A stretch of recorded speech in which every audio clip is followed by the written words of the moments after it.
This took 3,000 years to get to this point. Can you believe it? And it's going to hold up, too.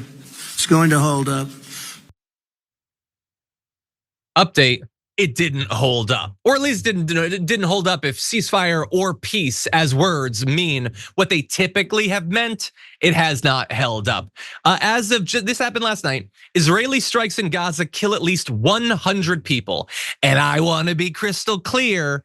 It's not that they've killed 100 people since the ceasefire started. They killed 100 people yesterday, okay? So that's what your ceasefire looks like. That's what peace is in Gaza right now. It's 100 people being killed in a single day.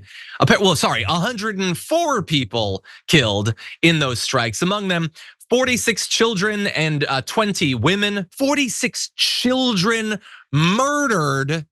That is peace, we are told. We are shouted at. It's peace, don't you dare question it. Why are you being such a downer? Why are you being such a cynic? Why don't you give Trump this win? He got us peace, he's the peace president. And obviously in peace, sometimes 4 dozen kids are murdered in a single day. Over 211 Palestinians have been killed since the beginning of the ceasefire, more than 68,000 since the start of the war. 200 Palestinians have been killed. Do you think they would be calling it a ceasefire if 200 Israelis had been killed in the last 2 weeks? Do you think that? Type in the comments that you think that. I need a laugh. And so here's their justification for why they murdered 4 dozen kids as well as 2 dozen women, hundreds of people overall. So the strikes began late Tuesday after the Israeli government accused Hamas of violating the truce by failing to return the bodies of dead captives and by attacking Israeli forces in Rafah, southern Gaza.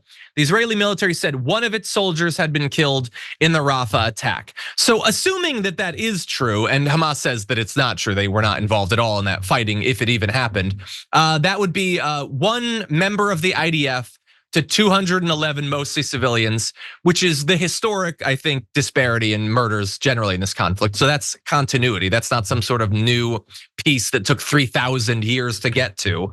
And so I will remind everyone, so they say you didn't give back the bodies, so we're gonna start murdering kids. That was their argument. That's insane. That is utterly insane. But even more, whatever, they're insane. For the media to pretend that this is peace, for the media to pretend that this is a ceasefire, that is what is truly insane. And a third level to it is, if you buy that, you are insane.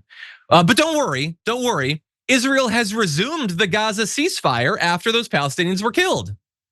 Isn't that amazing how that works?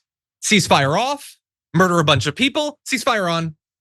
Wait a day, ceasefire off, murder some people, ceasefire on. See, I thought a ceasefire was like a good long period of time where nobody was being killed. I didn't know that it was just time to have a snack, reload your bombs, and then head back out. But evidently, I don't understand international diplomacy, I guess, Sharon. Maybe you can educate me.